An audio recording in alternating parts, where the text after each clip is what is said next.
we now proceed with our panel where many of our queries will be sorted. And we will be much wiser, keeping in mind the recent UTI guidelines which we have with us. So I'll proceed to the panel. I'll introduce all the panelists with me. We have Dr. Ila Gupta, Dr. Vandana Gupta, Dr. Poonam Goyal, Dr. Dipti Nabh, Dr. Manju Sharma, Dr. Seema Gupta, Dr. Shama Batra, Dr. Deepa Gupta, and Dr. Surjeet Kapoor. I'll be just quickly going for the introduction. Dr. Ila Gupta is Senior Consultant in Max Hospital, Vaishali and Parparganj. She's been practicing in East Delhi for more than 30 years, and she's been a founder member and past president of EDGF East. And she was a vice president and editor of IME East Delhi branch. And Dr. Vandana Gupta ma'am is the Vice President of Delhi Gynae Forum East. Ma'am is a Senior Consultant associated with Max Hospital, Parparganj. Dr. Poonam Goyal ma'am is with us today, and she is a Central Executive Member of SFM and Executive Member of East Delhi Gynae Forum and Member Quiz Committee FOXY and past President IMA East Delhi Forum. She's an ART specialist and a practicing obstetric consultant for last 35 years. And she's been a director of Panchsheel Hospital and associated with Max Hospital, Vaishali. Dr. Dipti Nabh ma'am is with us. She's a senior consultant gynecologist. She's a director of Mother and Child Center, a senior consultant at Max Hospital, Parparganj, and she is currently vice president of Delhi Gynae Forum East. And Dr. Manju Sharma, she's a senior consultant in East Delhi, associated with Antimicrobial Hospital and Pushpanjali Hospital, executive member of Delhi Gynae Forum East. Dr. Seema Gupta is with us. She is a treasurer of Delhi Gynae Forum East, the senior consultant and director of Dr. R.B. Gupta Medical Center. We have Dr. Shama Batra with us. She is she's former secretary of IMA East Delhi and former finance secretary of IMA Association East Delhi. She's secretary of WW and executive member of East Delhi Gynae Forum. Dr. Surjeet Kapoor ma'am is with us. She's senior consultant and director, Kapoor Medical Center, Dilshad Colony, and she's running a private center for last 30 years. She's a life member of AOJD and an executive member of Delhi Gynae Forum East. And myself, I will just stop the presentation here. Now I will go on to the panel slides. So this urinary tract infection is basically, we have recent guidelines available with us, and in this panel we have basically consulted the guidelines, which is the 2019 European Association guideline and IDSA guideline, Infectious Disease Society of America. This also is published in 2019, and it deals in detail about the asymptomatic bacteriuria. And we have our own ICMR guideline, which has been published in 2019, which tells us about the antimicrobial use in the common syndromes. The following classification of UTI, which has been adopted in European Association, is uncomplicated UTI, complicated UTI, recurrent UTI, catheter-associated UTI, and urosepsis. While in ICMR guideline, it just refers to asymptomatic bacteriuria, acute cystitis, acute pyelonephritis, and acute epidermolysis. So just to cut short, just before we proceed for the panel, the definition of UTI is that the patient has at least one of the following signs or symptoms: fever, suprapubic tenderness, costovertebral angle pain or tenderness, or urinary urgency or frequency or dysuria.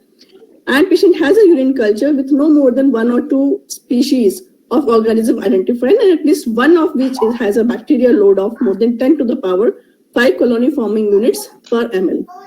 So I proceed with the first case. This is addressed to Dr. Shama Batra. A 35-year-old lady presents with, she's para 2 with 2 living issues, presents with symptoms of frequency, dysuria, and burning micturition, and presents to us in the gynae OPD. This is the most common clinical scenario which we see in our clinic.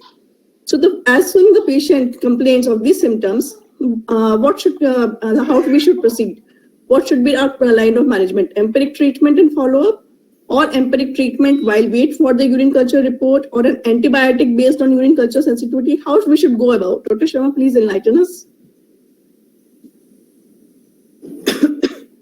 Dr. Sharma, please unmute yourself.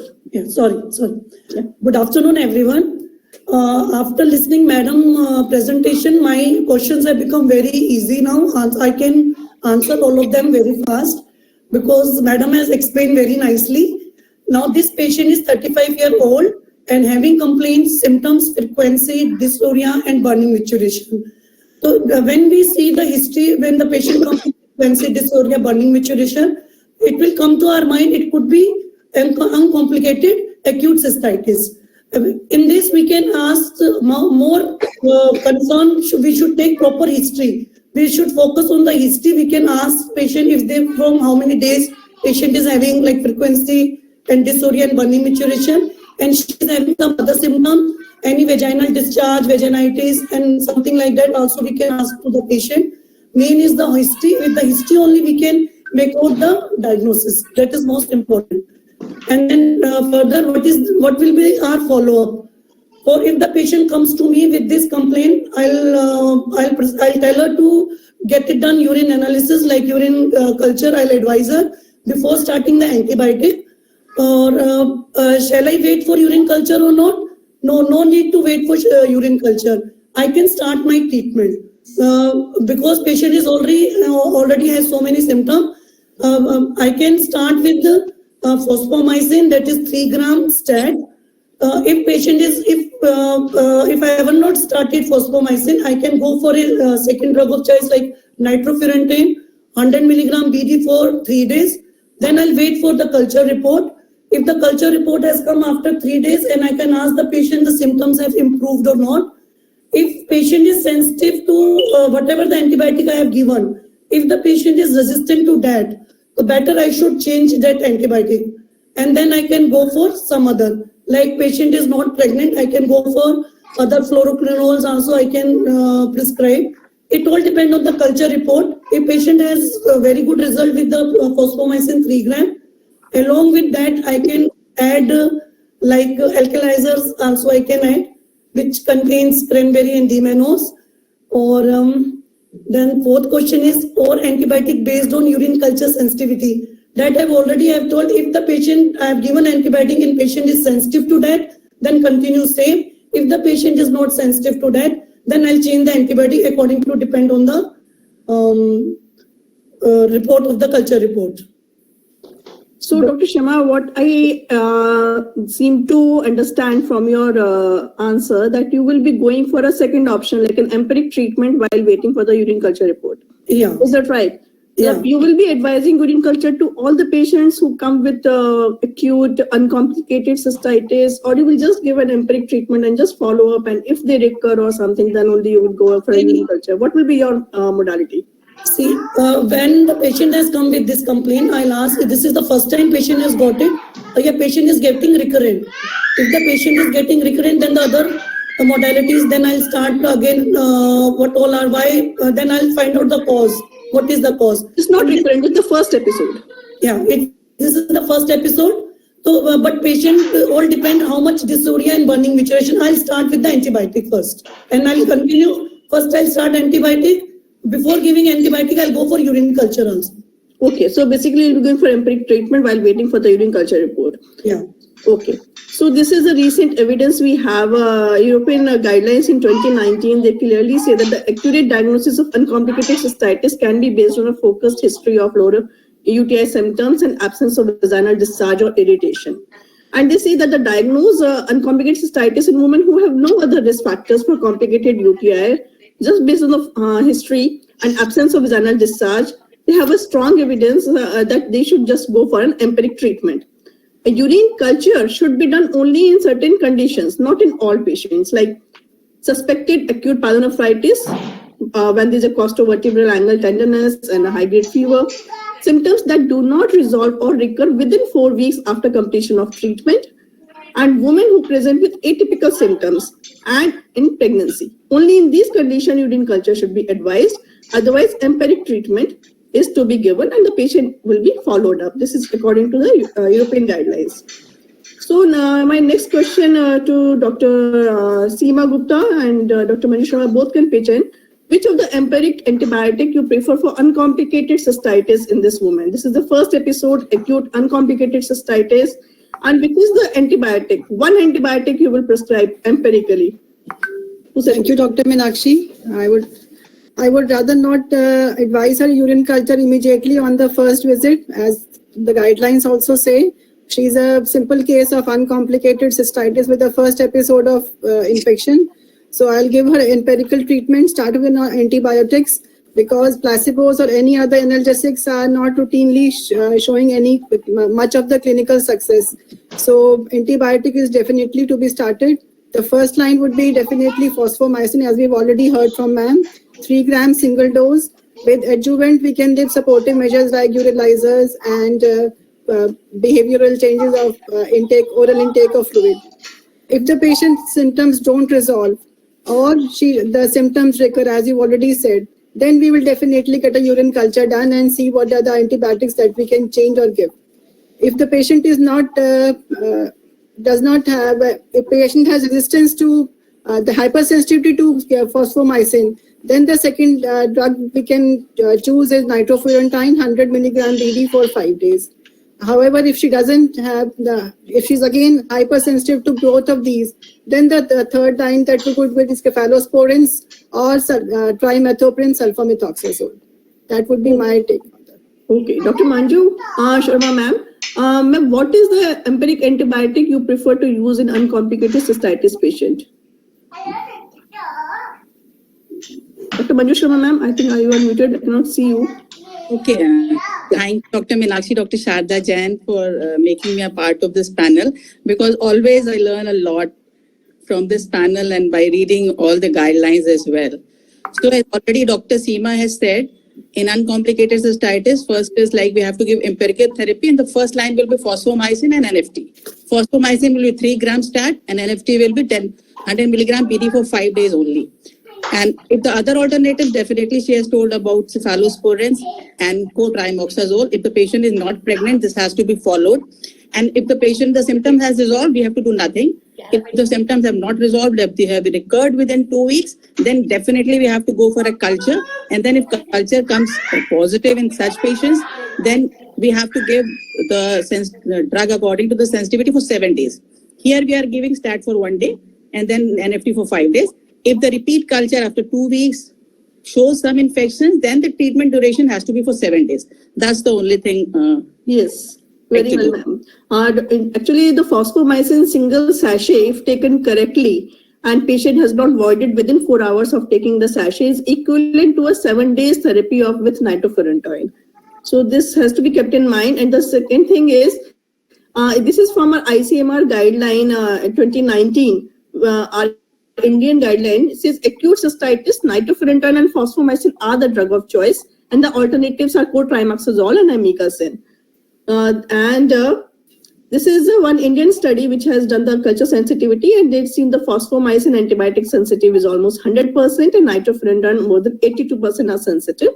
So these two are the first line antibiotic which can be chosen for an empiric treatment for uncomplicated cystitis. The other standard antimicrobial doses, I can share it in the group, this image, we can go in detail in this. And this is the European Union guidelines, which also says that prescribe fosfomycin or nitrofurantoin as a first-line treatment for uncomplicated cystitis in women. So all the guidelines are almost in sync with each other, and fosfomycin and nitrofurantoin both has been accepted as a first-line treatment for uncomplicated cystitis in women. So this is suggested, this also I will share in the group. So this patient, we continue with this case, acute uncomplicated cystitis, but we found out that the patient is pregnant. Will the choice of antibiotic differ? What is the preferred antibiotic for the treatment of cystitis in pregnancy? And whether the dose, does it depend on duration of the pregnancy? Dr. Surjeet ma'am, whether she came in first trimester, second trimester, or third trimester, the antibiotic choice will differ? Thank you, Meenakshi. And I think we already got all the answers before we are going for the panel. We got all the answers with us after the madam's talk.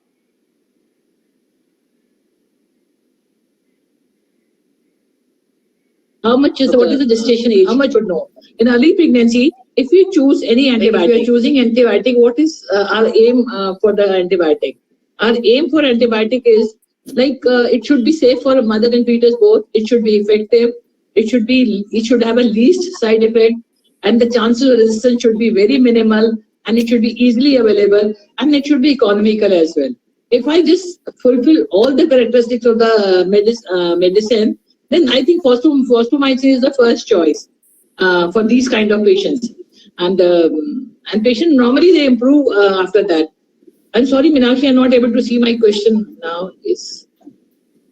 This is the preferred antibiotic in cystitis in pregnancy. The preferred antibiotic for the treatment of cystitis, that is because it is uncomplicated cystitis and pregnancy. If it is early pregnancy, then we can have both the choices. Like we can have a fosfomycin, but as I told you, the criteria fulfilling the whole medicine characteristics, it is by fosfomycin is the first drug of choice. And we can alternatively use nitrofurantoin. And the nitrofurantoin cannot be used in the late third trimester because it causes hemolysis. That madam has already told, and the chances of having connectors in the baby is quite high. So it is not to be preferred in the late part, although madam said that we do not have any studies to prove that. But still we are not using, at least I am not using in the late trimester. We can use at 34, 35 weeks that I am using it. And it's a wonderful drug. And whatever experience is what we had, because I'm using this medicine for last 7-8 months, and we are having wonderful results in uncomplicated lower urinary tract infection. It is like a wonderful drug.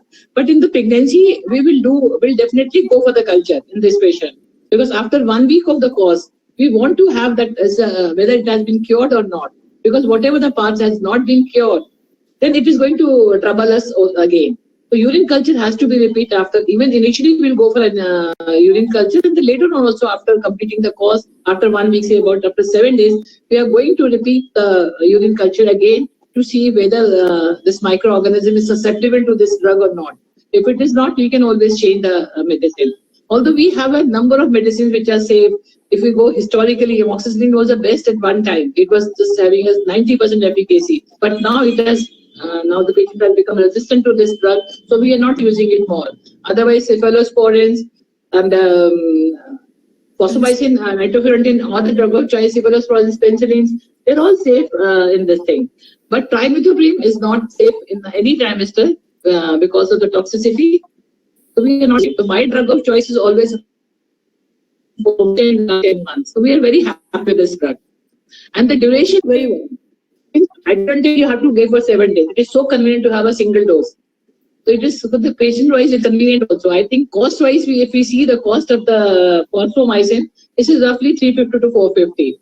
And if you write nitrofurantoin, it is costing 1,000 rupees ka full cost of the 7 days. In pregnancy, we are giving full 7 days cost of the nitrofurantoin. We are not giving for the short term. Commonly, we are not giving short term. Yes, ma'am.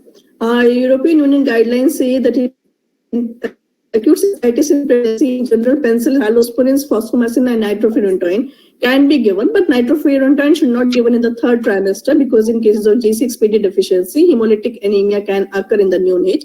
Trimethoprim not to be given in the first trimester, and sulfonamides not in the last trimester can be considered. So we move ahead with the second case. Dr. Dipti Nabh, I would like your inputs in this. Sorry, Meenakshi. Yes, ma'am. Sorry, I want to add, we can add paracetamol for the relief or pain for a few days, for first 2 to 3 days, just to relieve the pain. That can also be added in pregnancy also.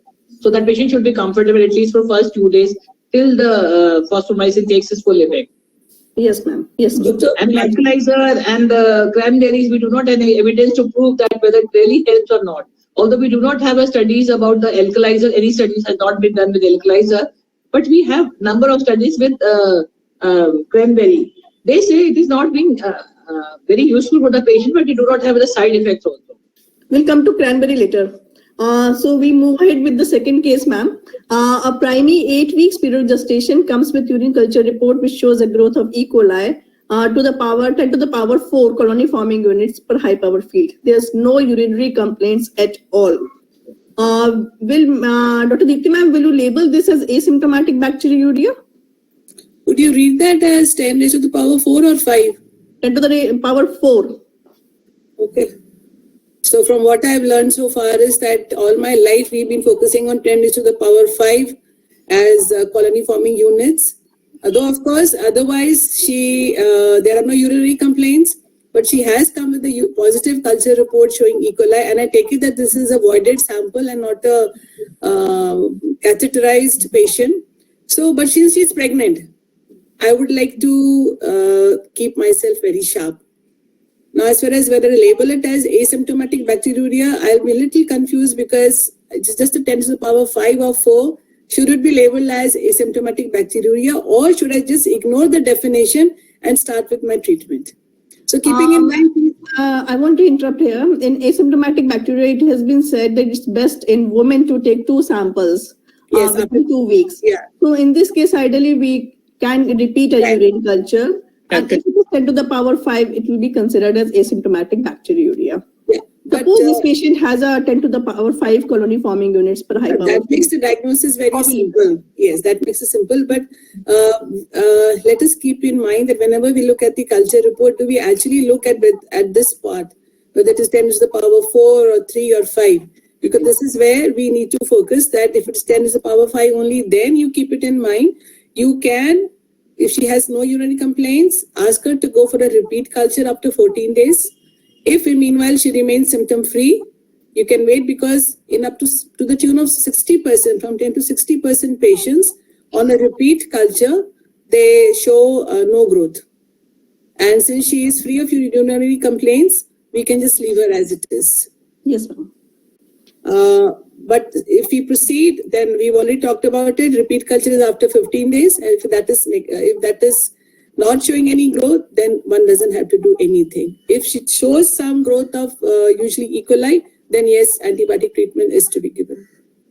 Should we treat asymptomatic bacteriuria in pregnancy? Yes, definitely, because it is associated with a lot of maternal as well as fetal morbidities. So as far as mother is concerned, let us not straight jump to pyelonephritis, but yes, it can lead to a symptomatic bacteriuria. And of course, then there is evidence of preeclampsia and anemia and chorioamnitis. And as far as the fetus is concerned, there is a very high incidence of having a preterm delivery, even a low birth weight baby. So these 2 things have to be kept in mind. And that is why every patient with asymptomatic bacteriuria in pregnancy should be treated. Okay, Dr. Manju Sharma, ma'am, would you like to add something? Yes, as you have already said, asymptomatic bacteriuria 10 to the power 5 consecutively within 2 weeks. But usually we are getting 1 sample, and if it is 10 to the power 5, we have to take it as asymptomatic bacteriuria.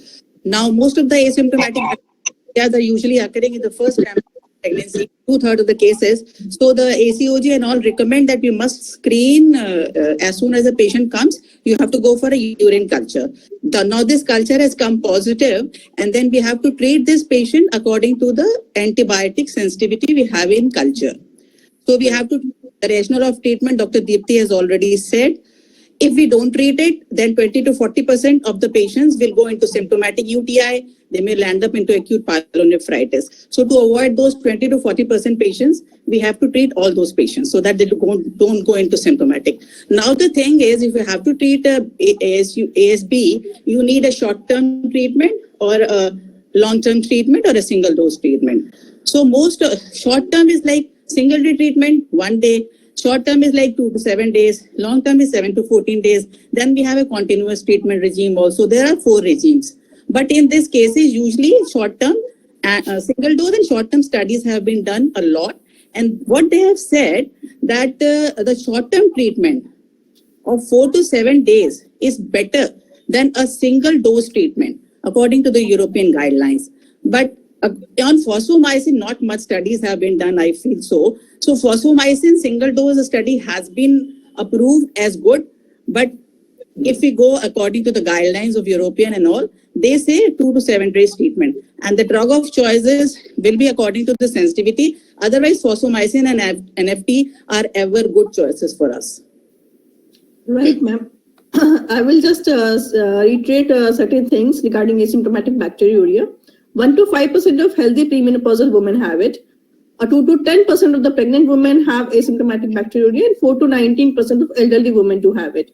So the diagnosis is basically absolutely no symptoms, bacteria count of more than 10 to the power colony forming units in 2 consecutive samples in women.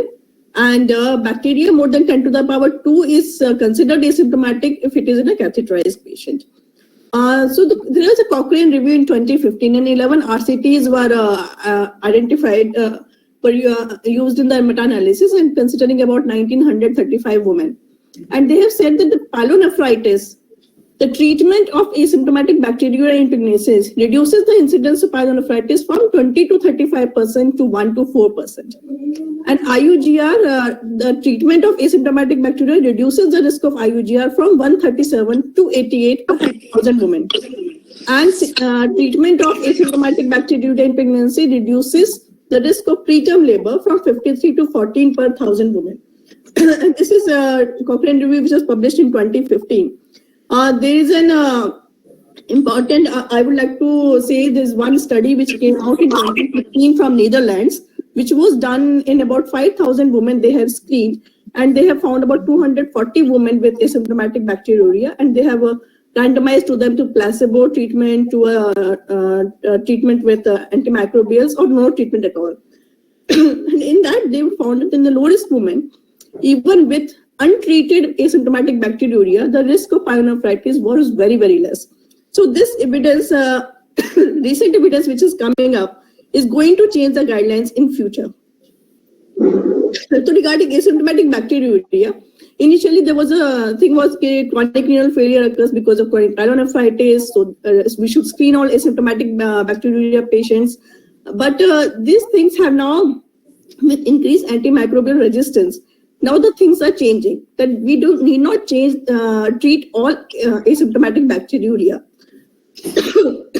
So according to the EAU guideline, treatment of asymptomatic bacteria is not beneficial in women without any risk factors, in patients with well-regulated diabetes, postmenopausal women, even elderly institutionalized patients, patients with dysfunctional or reconstructed lower urinary tracts, patients with renal transplant, and patients prior to arthroplasty surgeries. Treatment of asymptomatic bacteria is harmful in patients with recurrent UTI. Treatment is beneficial.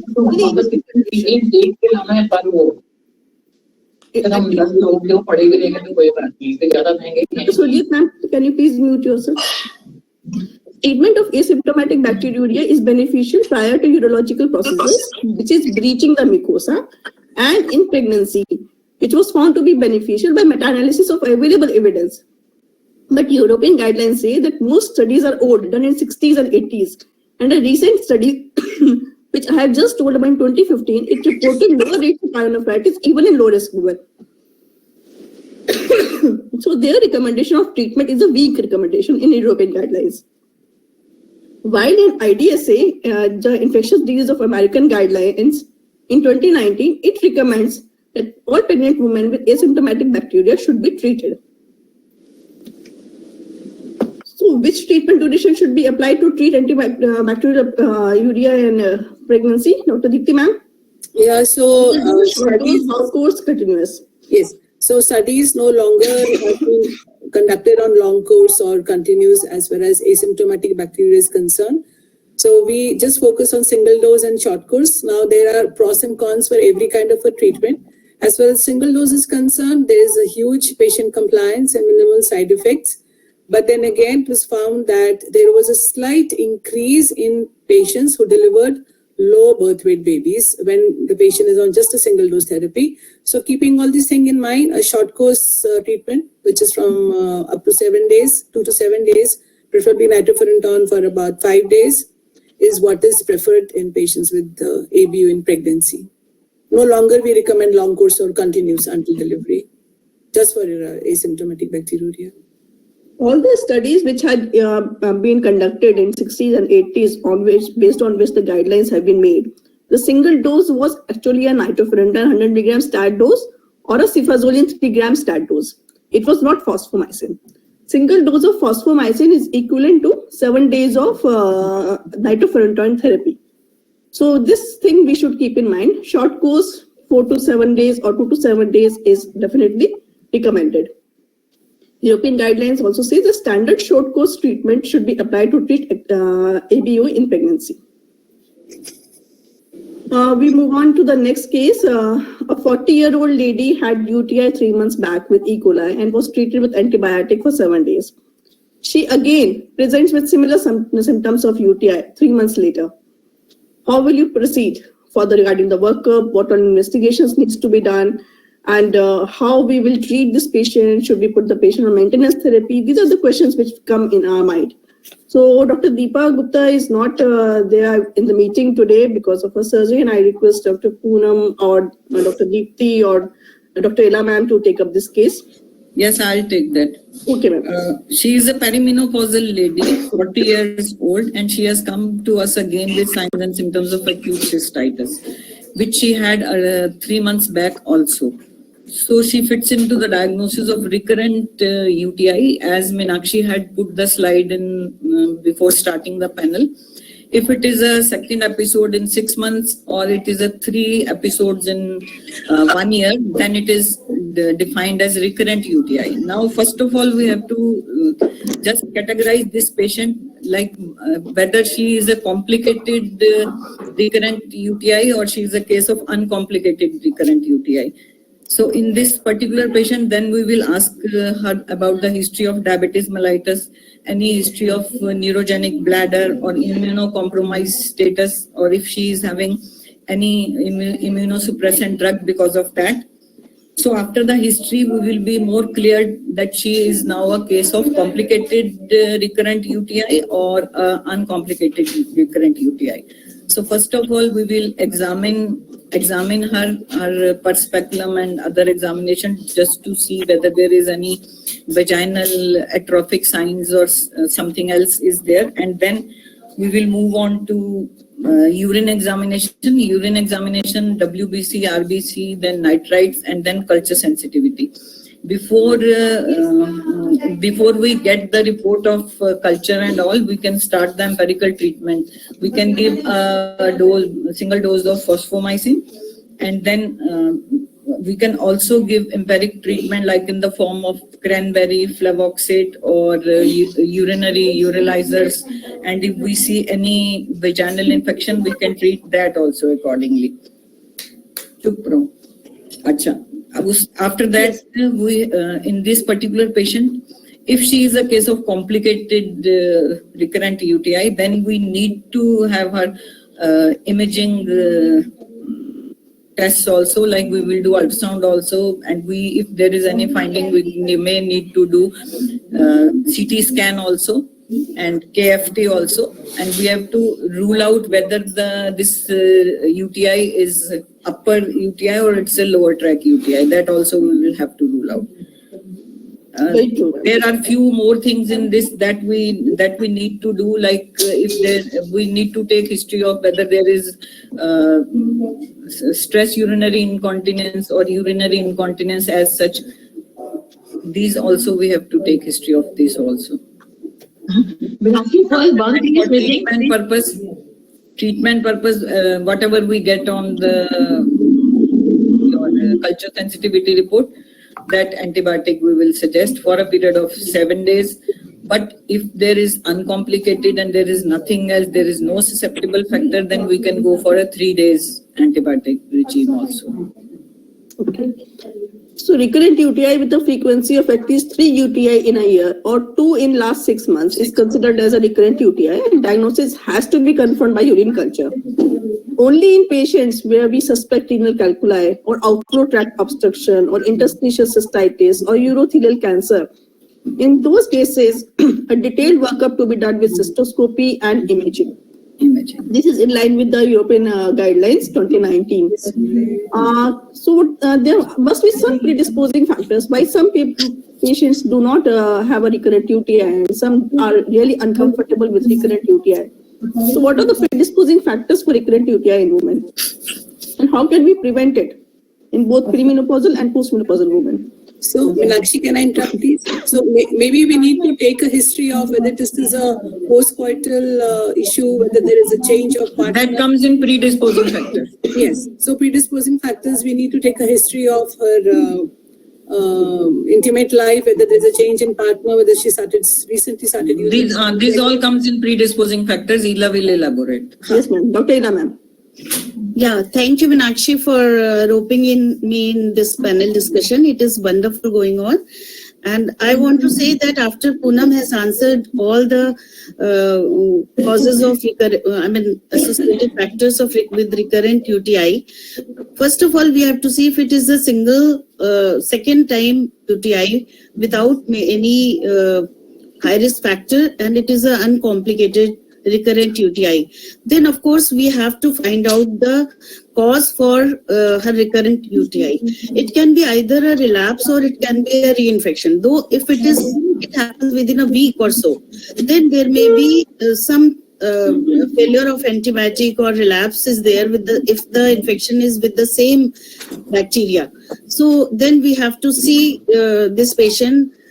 That is can go to land up in pyelonephritis or urosepsis very soon if we don't treat her properly. But if she comes after 2 weeks or more than 2 weeks after previous infection, and this time urine culture shows a different pathogens, it is most probably a recurrent reinfection rather than a relapse. So in this kind of case, we have to find out the predisposing factors which can be responsible for the recurrent UTI. So we can divide it in two groups, premenopausal or perimenopausal and postmenopausal. As we know that there is a change in the lifestyle after menopause. So if we take in the young and premenopausal patients, there can be, because if there is a sexual activity going on and which is more frequent, then this can be one cause for recurrent UTI. And we have to take the history for this and found out that if it is causing the recurrent UTI. Then if the patient is using spermicidal jellies, sometimes it also precipitates UTI. If she has had a new sexual partner or there is a UTI recurrent UTI in past, then of course we have to find out. Or in a very young woman, if she is wearing a tight jeans or she is not taking care of hygiene or she is taking less amount of water intake, hydration is very, very important in UTI. So we have to take history of water intake or fluid intake in all the patients at any age or in pregnancy, that whether she is taking this or this is a very, very important counseling for the patient. And if patient is postmenopausal and elderly, then there is a sexual activity usually decreases in postmenopausal. It can be once in a week or even once in 2 weeks as compared to premenopausal. So there the sexual intercourse predisposing factor is rare, but there can be other factors like cystocele can be there, urinary incontinence can be there, and the most important is atrophic vaginitis due to estrogen deficiency. So they can be, we can observe for the post-void urine also in this group. There is another factor which I first time knew about it, that there is a non-secretors and secretors of ABO antigen in the saliva, tear and some body fluids. So it has been seen that non-secretors patient has more recurrent UTI as compared to secretors. Probably these blood group antigen helps as to protect the patient from infection. This is a very new thing and I have seen it for the first time. Then if the patient had past history of catheterization or anything like even in old and very debilitating patients, we will have to find out the cause of reinfection in such patients. So this is very, very important to find out all the factors and counsel the patient about it. If we do not counsel, we have treated patient very half-heartedly. And it is very important that we found out correctly what is the cause for recurrent infection and then we have to deal accordingly.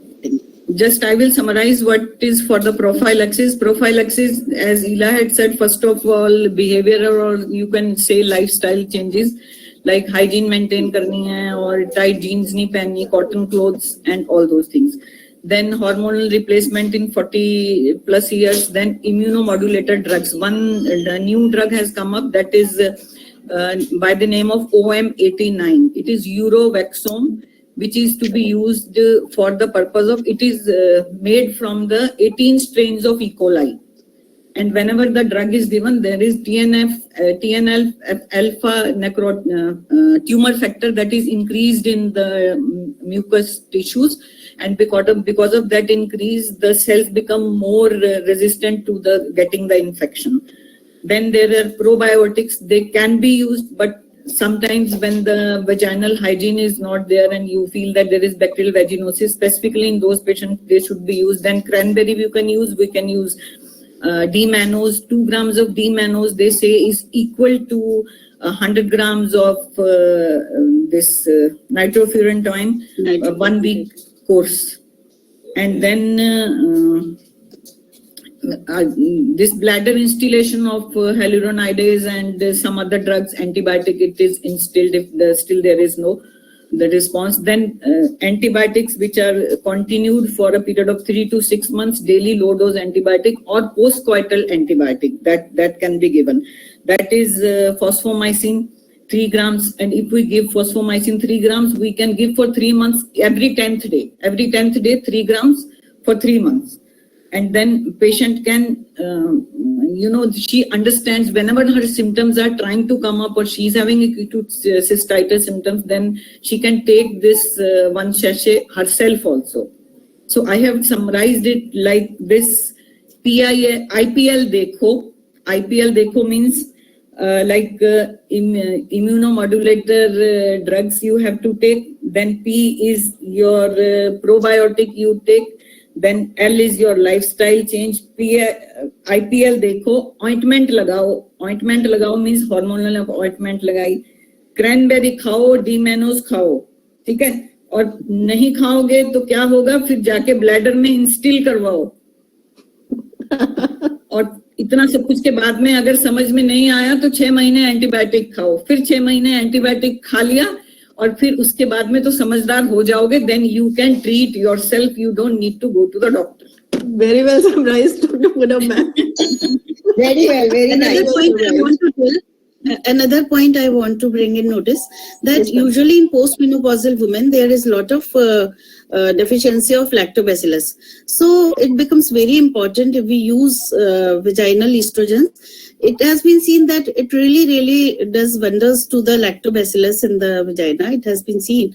It is not for sure that it decreases infection, but as far as the barrier is concerned of the infection, it strengthens the vagina to decrease the incidence of urinary tract infection in postmenopausal women. It has been proved by various RCTs, and it has been seen that in few there was no difference, but most of them say that there is a difference incidence of UTI if we apply vaginal estrogen in the form of once in a week or for initial 2 weeks and then 2 weekly for next 2 to 3 months. Then it is very effective in these women. Yes, ma'am. So they are very... Can I just come in for a second? Yes, ma'am. Yes, it takes 12 weeks. Estrogens take 12 weeks for the lactobacillus to recolonize. So at least 12 weeks the treatment has to continue and only then we taper it off. Yes, 3 months. Tapering it off we are in a hurry. So that is the reason why the patient keeps on getting again and again. So we have to keep patience for 12 weeks for the lactobacillus to come up. And second thing, we have to tell them that it is going to be effective after 15 days. Obviously, yeah. Yes, ma'am. It takes time. It takes time. Minimum 15 days. It is sometimes 3 to 4 weeks to have its effect. So that patient has to be counseled for that. Immediately, you are not going to get relief with the local estrogen. It is going to take time. Then you can continue to 12 weeks. Yes, ma'am. So for the recurrent UTI, we have many predisposing factors. Some are modifiable, some are not modifiable. And what we come to conclusion that we can avoid certain risk factors like behavior modification, the number of personal hygiene measures, like reduced fluid intake, habitual and post-coital delayed urination, wiping from front to back after defecation, douching and wearing occlusive underwear should be changed. Non-antimicrobial measures, HRT in postmenopausal, immunoactive prophylaxis by E. coli extract OM89, Eurovaccine. This has come up for last 10 years. It is there in the Western literature, and they give 1 tablet daily of this E. coli extract for 90 days. It is there in India also. It is available now. Yes. Eurovaccine. Yes, with the name of Eurovaccine. The prophylaxis is probiotic. Same name is available. Prophylaxis. So, actually, one thing I want to say, Meenakshi, usually when we talk about guidelines, we do not talk about what we are doing in our practice. just become very theoretical. So I want to tell you that in our own practice, the first thing we use quite a lot is Flavoxate, which we have never mentioned it, but it is I think it is a very good symptom relieving thing. Usually when you are waiting for antibiotic to be given, or you are waiting for culture, or you want to see in the recurrent UTI whether it is really culture positive or it is just as such infection is not there, then Ila is saying right. Like if the patient comes to us and she takes antibiotic every time 2-3 days herself, and 3rd, 4th time she comes to us, हम तो उसको बहुत गुस्सा करते हैं कि यार अपने आप ही खाती रहती है कि antibiotic, and now this is being recommended. I तो never knew, after studying all this I came to know. Flavoxate हम बहुत ज्यादा देते हैं, बट जितने न्यूरोलॉजिस्ट हैं वो कहते हैं कि इसका कोई फायदा नहीं है, प्लेसिबो है. नहीं, but it is placebo, but it is effective. इनको रिलीफ होता है, जैसे रिलीफ होता है. There is symptomatic relief. वो रिलीफ इसलिए होता है कि आप साथ में यूरिलाइजर भी दे रहे हो, आप उसको पानी भी ज्यादा पीने को बोल रहे हो. नहीं, मैं तो नहीं ना I just give you space and no other thing. We stick to the guidelines now. The antimicrobial prophylaxis prevention, nitrofurantoin 50 or 100 milligram once daily, fosfomycin 3 gram every 10 days, trimethoprim 100 milligram once daily, and during pregnancy cephalexin 125 or 250 milligram or cefaclor once daily has been recommended by the European Union. So regarding the various measures of recurrent UTI, the strength rating, if we see the strongly recommendation is that to diagnose recurrent UTI by urine culture. No empiric treatment for recurrent UTI except short term. Do not perform an extensive routine workup, cystoscopy, full abdominal ultrasound in women younger than 40 years of age with recurrent UTI and no risk factors is, however, a weak recommendation. Advise patient on behavior modification which might reduce the risk of UTI is also a weak recommendation. Use of vaginal estrogen replacement in postmenopausal women to prevent recurrent UTI is also a weak recommendation. And the strong recommendations are to use an immunoactive prophylaxis, Urovaxum, to reduce the recurrent UTI in all age groups. Use continuous or postcoital antimicrobial prophylaxis to prevent recurrent UTI when non-antimicrobial interventions have failed. Counsel the patient regarding possible side effects. For patients with good compliance, self-administered short-term antimicrobial therapy should be considered. Coming to case 4, Dr. Vandana ma'am, your inputs required, please. Primary, she's 32 weeks POG, comes with history of fever, flank pain, along with urinary frequency, urgency, and dysuria of 2 weeks duration. What is your diagnosis, ma'am? Dr. Vandana ma'am?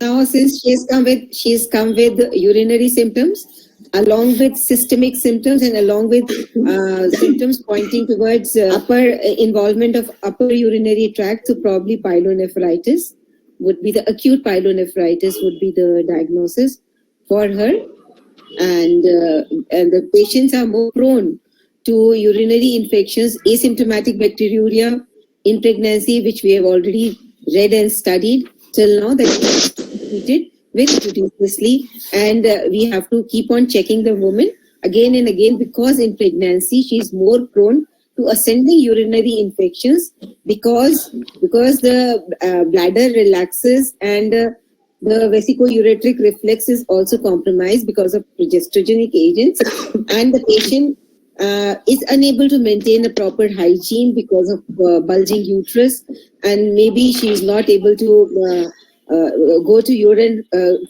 or maybe she is holding the urine for a longer time. So these are the reasons why an ascending urinary infection, which was not taken care earlier, reaches the renal papilla and goes from one papilla to another and causes acute pyelonephritis. So any specific test to rule out urinary sepsis in patients with pyelonephritis, the specific tests are same. We just go in for a complete blood counts, blood culture, urinary routine and microscopic urine culture, maybe an ultrasound of KUB region as well. We are doing a ultrasound for the baby as well. And CT scan, we limit CT scans in pregnant women. So in acute pyelonephritis, the treatment would be the patient has to be treated. Initially, we were treating with amoxiclavs, but not now. And piperacillin tazobactam, ideally, intravenous antibiotic should be given. And till she's afebrile, and we should cover that intravenous part till 24 hours. Till she's afebrile, and then we can switch over to oral antibiotics. So empiric therapy, ideally empiric is given only when the patient is admitted and culture has been sent, and piperacillin tazobactam is the choice, is the preferable choice rather than amikacin or gentamicin. And we have to monitor KFT, and the dosage has to be adjusted according to the glomerular filtration rate, which increases in pregnancy. So we have to see, and the treatment is for minimum 14 days, 7 to 14 days. So, as I said, it has to be IV till she is afebrile for 24 hours, and then shifted over to oral treatment, and has to be monitored again and again for maintaining urine sterility, because she's again prone to have a second episode of pyelonephritis, which would be increasing the morbidity for the mother and the baby as well. And we have to monitor the baby as well, looking at the fetal heart and everything. And urinary alkalizing agent, they have a word of caution was given by Green Top guidelines that we have to see that giving sodium, it might cause hypernatremia. So we have to be careful over there when we are giving urinary alkalizing agent. And non-steroid anti-inflammatory drugs not to be used, because they are not good for the mother and not good for the baby as well, because they can cause premature closure of arteriosus.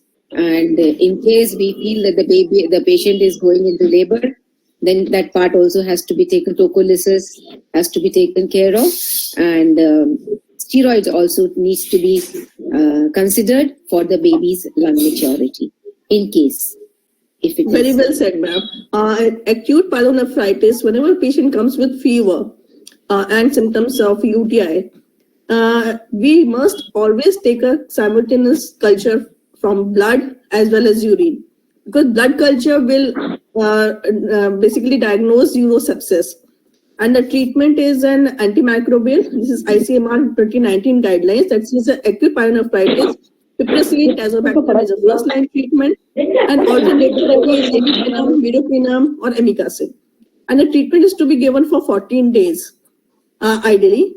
And this is the recommendations from European Union, and a strong recommendation that treat patients with uncomplicated pyelonephritis requiring hospitalization with an IV antimicrobial regimen initially,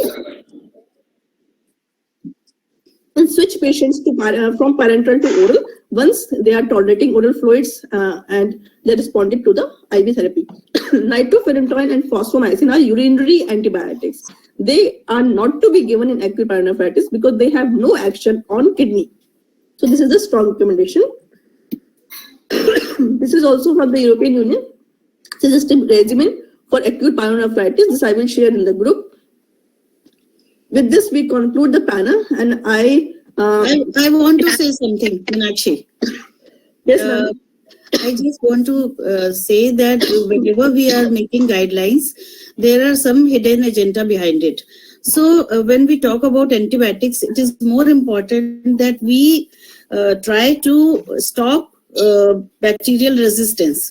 So it becomes very necessary to not to use antibiotic indiscriminately, so that there is lot of resistance, then we will not have any antibiotic left for treating these things. So we have to be very, very cautious in using antibiotics, and that's what is the like ofloxacin, and these are very good antibiotics, but we should not use them left and right, because they very quickly they develop resistance. So this is good antibiotics, and we should use it very cautiously, and we should really tell patients to not to take these oflox and norflox themselves. Self-medication has to be stopped, and we have to really counsel patients about it. And second thing I want to say that when we talk about alkalinizers, alkalinizers are there to alkalinize the urine, because we see that the acidic urine harbors lot of infection. But some antibiotics work in the alkaline urine and some work in the acidic urine.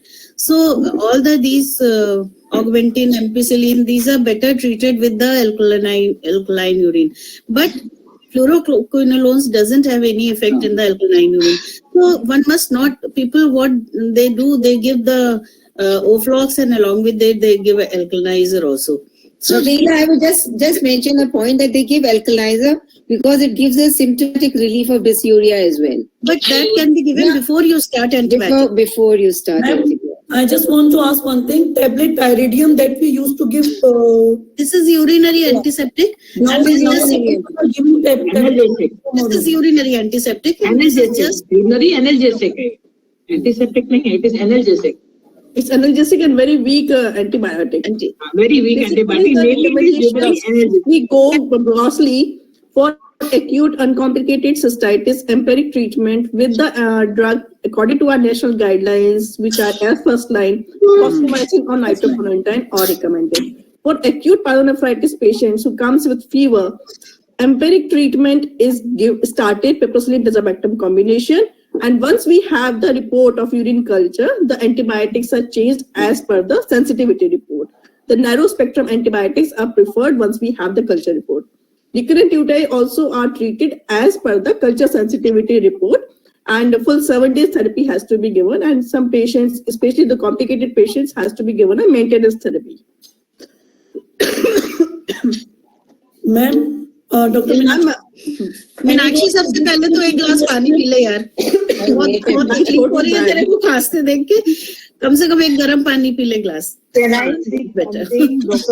Any role of dipstick urine test, ma'am?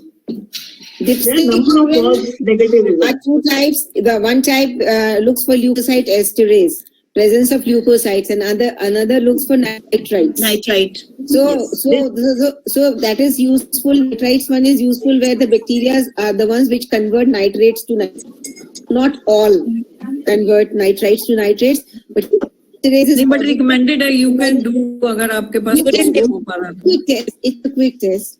OPD based. But it has so many false negative results. Yeah. So Dr. Meenakshi, I want to add one thing about this acute pyelonephritis. I was just going through update 2022. What they said that if a patient has pyelonephritis, then she has to be covered with prophylactic antibiotic till the remainder of the delivery. And a urine culture has to be done in the. ये तो पहली recommendation था जब हमारे वो उसमें योगेश पढ़ाने आए थे तब उन्होंने पहली बार में बताया था. अभी delivery or every sexual activity would be covered by a post-coital antibiotic. पता नहीं ये भी बहुत फनी है एंटीबायोटिक. पता नहीं. I feel के we should discuss our guidelines only. Simple and sound. Vandana. So much of confusion.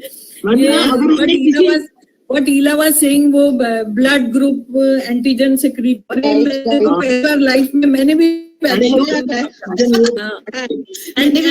you know you get it.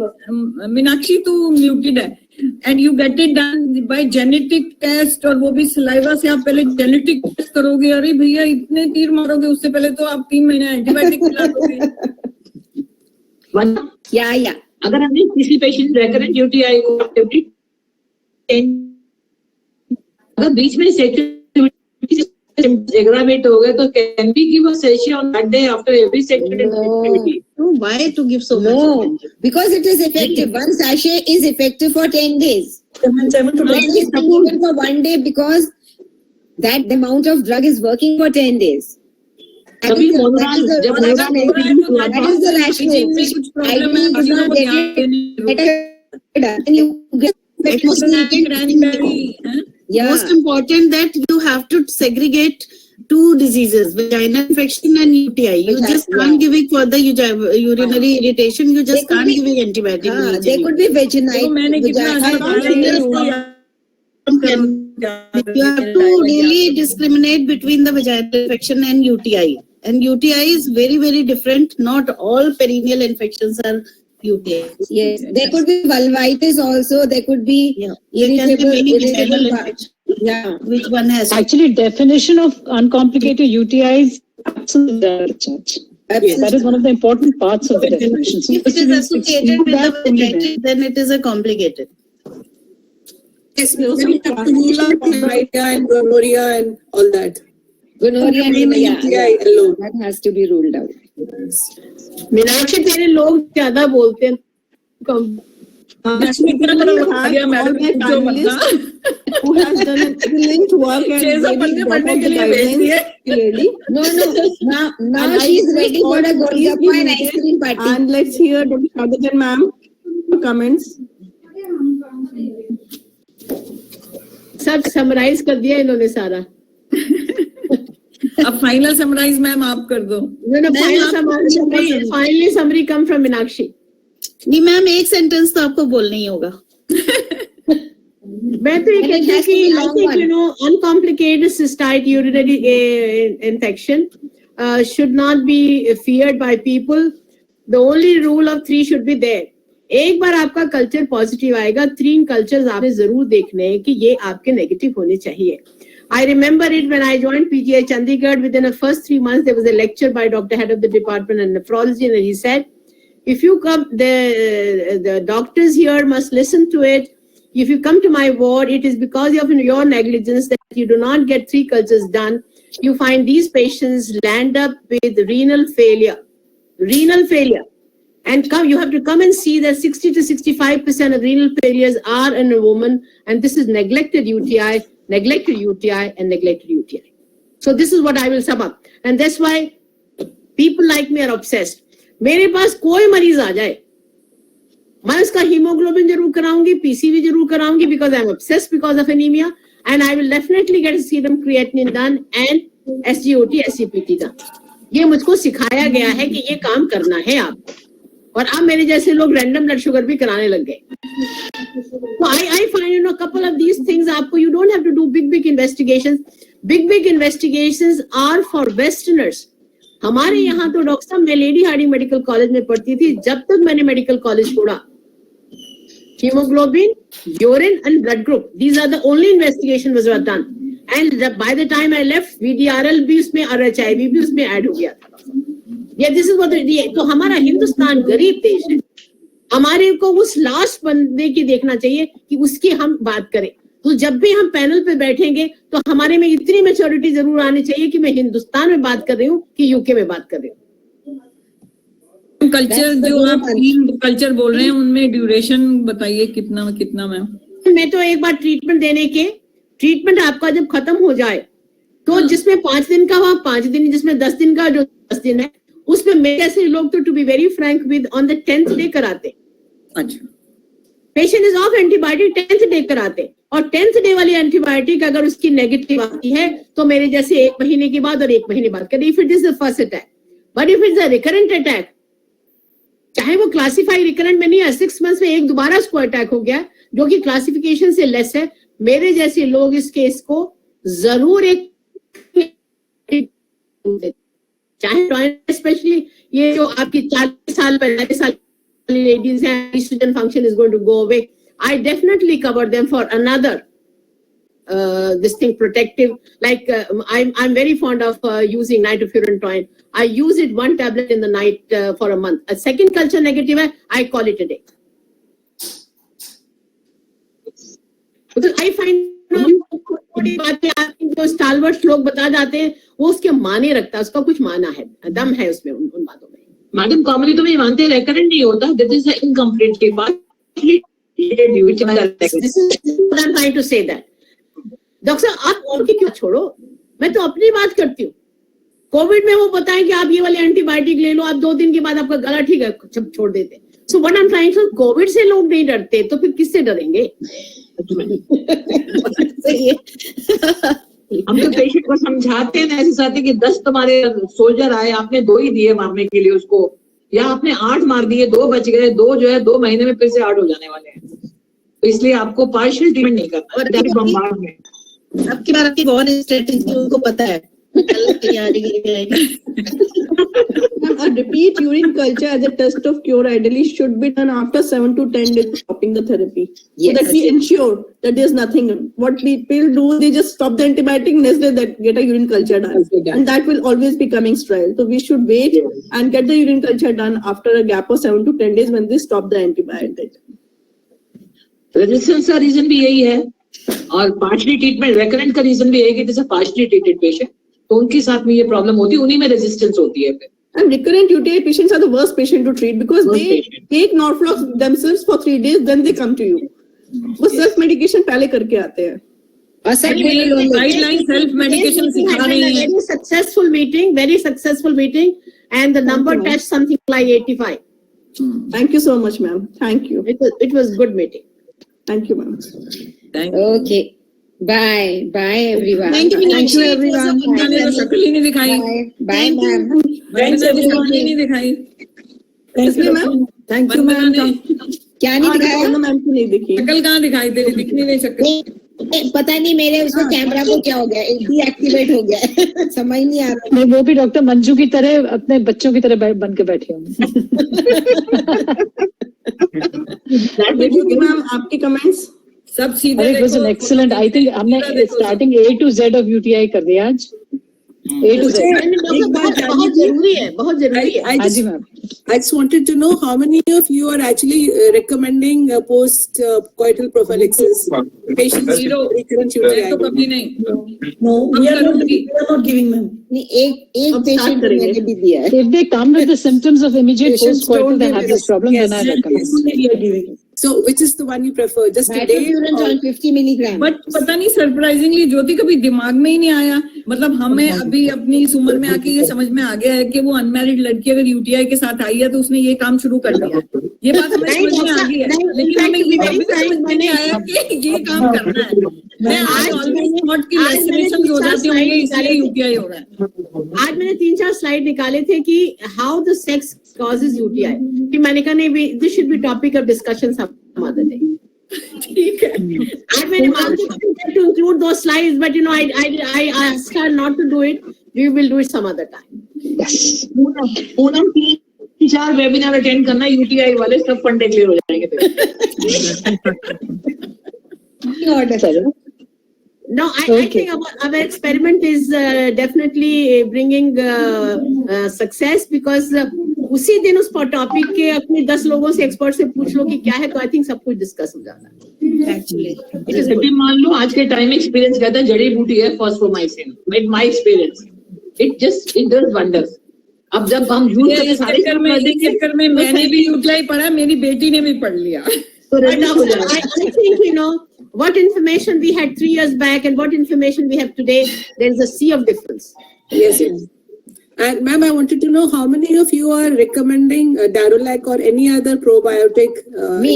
Probiotic? I always add a probiotic. I always add. सब I think हमारा गरीब देश है और हमारे पास जो भी चीज हम लोग ड्रग रिप्रेजेंटेटिव से सीखे वो हमें नहीं लिखनी.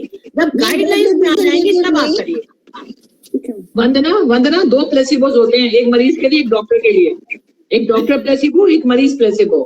So they are doctor placebos. No, see probiotic is being given for the antibiotic you are giving. That she does not have. एक दिन प्रोबायोटिक की बात करेंगे पर उसकी गाइडलाइंस वाली बात करेंगे, एविडेंस बेस की बात करेंगे. एविडेंस बेस में जब गाइडलाइंस में आएगा तभी फॉलो करेंगे. हमने वंदना को नहीं सुनना. Ma'am I am not giving. 3 साल के बाद होगा प्रोबायोटिक की बात करेंगे, जब तब मे बी व्हाट यू से may be right, but today it is not. Today it is not. जब गाइडलाइंस में आएगा हम मानेंगे, 3 साल के बाद मानेंगे हम. So, जब भी आप फोरम में आए प्लीज अपना एविडेंस बेस पढ़ के आए. जो एविडेंस बेस नहीं है उसका मुंह नहीं खोले अपने आप प्लीज. आपको बुरा लगेगा मैं क्या कह रही हूँ, पर this is what it is. बिल्कुल नहीं लग रहा मैम. अगर आप नेशनल फोरम में कर रहे हैं और आपके दिल्ली स्टेट के फोरम में आ रहे हैं तो आपके फोरम में आने से पहले को आपको एविडेंस बेस बात करनी पड़ेगी. Yes. Today the evidence is for fosfomycin. All the guidelines are for fosfomycin as an empiric therapy. I think this is a take-home message. We should take it from the today's session. Correct, One last question. जब हमने culture के लिए भेज दिया है, तो meanwhile on that day, can we give one sachet of empiric therapy for acute and complicated cystitis? तो आपको देना ही है. Even if the patient comes with recurrent UTI and you take the sample, send it for culture, and meanwhile you start fosfomycin. You give one shot of fosfomycin. And then revise the treatment later on depending on the urine culture report and recurrent. When you get the report. जब तक culture report आएगी, patient ठीक हो चुका होगा fosfomycin से. But how many labs are actually doing it for fosfomycin? How many labs are actually now doing it for fosfomycin? अब करने लगी डॉक्टर ज्योति भास्कर, अब करने लगी है. करने लगे. My lab is not. मैंने SRL और पाथ लैब तो देखा मैंने. 3 साल पहले नहीं करती थी, अब करने लगी. अब करते हैं.